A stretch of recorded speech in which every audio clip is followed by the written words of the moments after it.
What if I told you that the reason most people never build wealth isn't laziness, bad income, or wrong investments? It's a single invisible wall that sits between $0 and $100,000, and almost nobody warns you it exists. Stay with me, because by the end of this video, you'll know exactly how to break through it, and you'll never look at your savings account the same way again. Hey, welcome back to the channel. I'm Daniel, your financial coach, and this is the place where we turn confusing money concepts into real, actionable strategies that actually work for everyday people. If you're new here, hit that subscribe button right now and turn on notifications because we drop videos every week that could literally change your financial future. Now, let's get into it. The first $100,000 isn't hard because it's huge. It's hard because the first $10,000 feels like nothing, and that's the part nobody warns you about. You finally save, you finally invest, you finally do the responsible thing, and the account barely moves. Then you check it one morning and it's down. Not by a dramatic amount, not enough to make headlines, but enough to make you think, wait, is this even working? Here's the weird truth. The climb from $0 to $10,000 is pushing a boulder uphill. The climb from $10,000 to $100,000 is when the boulder starts pulling you forward. That's the $10,000 to $100,000 bridge. Compounding starts acting like gravity. It doesn't feel fast at first. It feels like you're paying for a gym membership you never get to use. But the moment you hit $10,000, the math changes just enough to change you. And that's why it explodes after that point. So let me make this real. Harry wasn't a finance guy. He worked the electronics repair counter at a big box store. Same questions, same cracked screens, same panicked customers.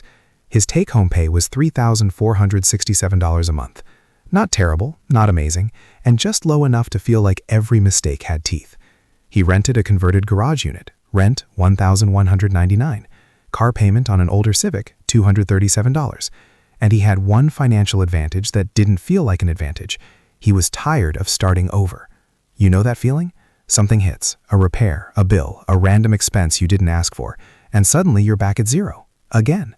Harry had been there too many times. He thought he'd feel proud when he saw his savings growing. Instead, he felt exposed, because $9,917 is the worst number. It's close enough to taste and far enough to lose. One bad week and it could slip back under $9,000. And his brain did what your brain does. It turned the whole thing into a drama. Should I stop adding money? Should I wait for a better time? Should I pick something stronger? Should I sell before I lose what I built? Ever asked yourself that? That's the hardest zone of the entire wealth journey. The zone where effort feels bigger than results. And that zone has a cost, because most people don't fail at investing from bad picks. They fail right before the bridge. Here's the uncomfortable truth. When you have $1,000 invested, a normal market swing moves your account by about $20. When you have $10,000, that same swing moves it by $200. At $100,000, it moves by $2,000. Same market, same strategy, different emotional punch. $100,000 makes volatility feel like weather. $10,000 makes it feel like a personal insult. And that's why people sabotage themselves right there. They don't quit because the plan is wrong. They quit because the plan feels humiliating, like slow progress is proof they're behind. Harry found something that actually stuck. He called it the mirror receipt rule. Not a spreadsheet, not a budget app, no Sunday reviews. Every time Harry bought something optional, he had to mirror it with an investment before the day ended. Not someday, not next paycheck, same day. He spent $12 on lunch, he mirrored $12 into his index fund. He bought a game for $43, he mirrored $43. The purchase became the trigger, because his problem wasn't math. His problem was the moment he'd say, I deserve this. That's when the $10,000 bridge collapses for people. So Harry turned that moment into a lever. It annoyed him. Good. It's supposed to. If it doesn't annoy you, it's not changing anything. The mirror rule didn't make him spend less. It made him feel the true price of spending. That burrito wasn't $12 anymore. It was $24. And suddenly cooking at home didn't feel like punishment. It felt like keeping his future. That's friction. Not motivation, not vibes. Friction. His normal contribution had been $167 a month. After the mirror rule, he was averaging $411 a month. And that number mattered for one reason. It got him to the bridge. But then came the second challenge. The market dipped. Not a crash, just a dip. His balance slid to $10,183, and he felt the old panic. I'm doing everything right and still losing. So he did what most people do. He opened the app, refreshed it, checked it again, and again. That's when he caught himself. He realized checking wasn't being responsible. It was a form of self-harm. He was looking for permission to stop. So Harry added the second part of his system, the screen tax. Every time he double-checked his account out of anxiety, he owed $11 donated to his cousin's youth sports program. No guilt speech, no inspirational quote, just a consequence that stung. And it worked, because it was immediate. The first few weeks were rough. He paid the screen tax twice in the same week, but it taught him something fast. He wasn't addicted to investing. He was addicted to certainty. And the market doesn't give certainty, it gives time. So Harry stopped trying to feel safe. He started trying to be consistent. And that's when the $10,000 to $100,000 bridge started building itself. Because here's the secret nobody says out loud. Compounding doesn't explode because your return rate changes. It explodes because the size of the base changes. Same percent, different engine. Think of an index fund like a playlist, not a single song. You're not betting on one company, you're buying a basket, a whole market slice. Some years it's up, some years it's down. But over long stretches, the trend has historically been upward because businesses keep selling things, raising prices, innovating, expanding. So the goal early isn't to outsmart the market. The goal is to get to a base where the market can finally help you. Harry created one number he called the match line, a simple gut check. When his contributions were bigger than the market's likely growth, he was still the engine. When the market's growth could match his contributions, he was at the bridge. When the market's growth could beat his contributions, that's when it starts feeling like cheating. He wrote it on a card and taped it inside his kitchen cabinet. He saw it every morning reaching for coffee. When the account hits $10,000, normal years start paying me back. When it hits $25,000, the account can swing more than my weekly effort. When it hits $50,000, it can move more than my entire year of sacrifices. He didn't write it to brag. He wrote it to remember why the early part feels so slow. Because it's not slow, it's just small. Harry's timeline, month by month. Month 1, $9,917 to $10,391. He stared at the screen like it was fake. That's it? For $400-something?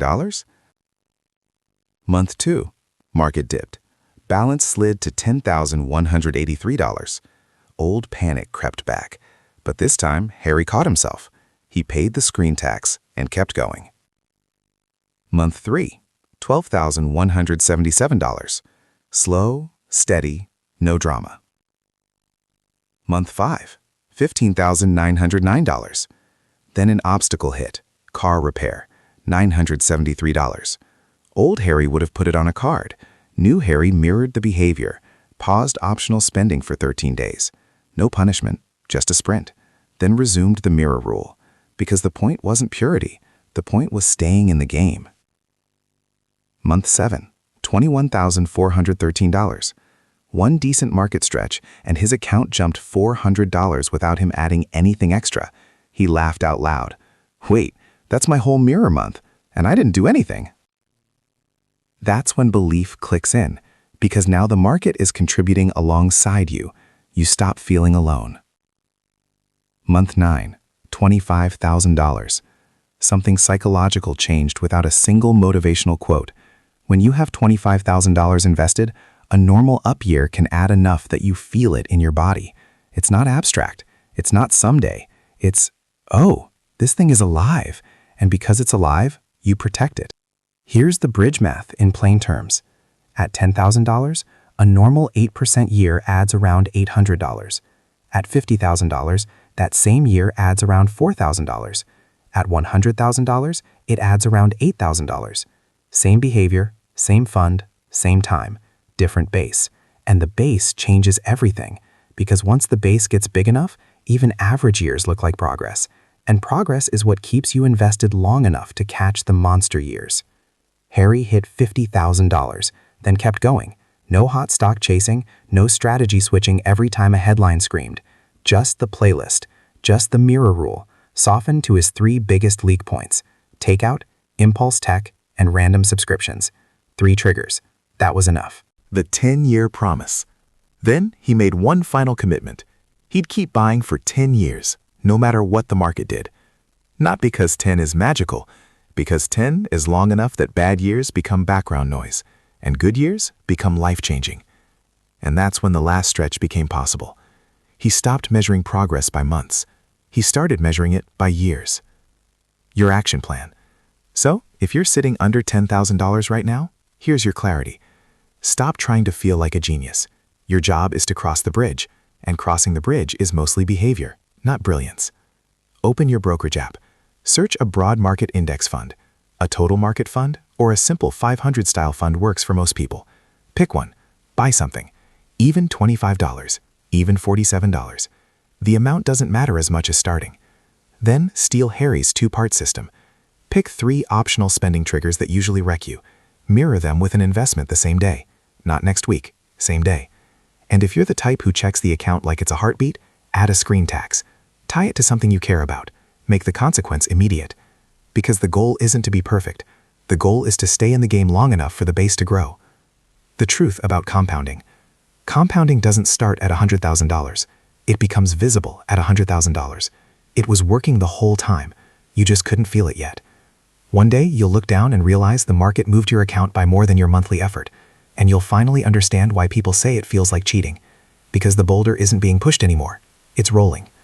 Like, subscribe, and comment. Now, if this video gave you a new way to think about your money, do me a favor. Hit the like button right now. It costs you nothing and it helps more people find this content. Subscribe to the channel if you haven't already, and drop a comment below telling me, where are you right now on this journey? Under 1K? Pushing toward 10K? Already on the bridge? And don't stop here. Check out the other videos on this channel. We've got deep dives on budgeting, index funds, debt payoff strategies, and building real wealth on an average income. Everything you need is right here, waiting for you. I'm Daniel, and I'll see you in the next one. Now go build your bridge, today, not later. You've got this.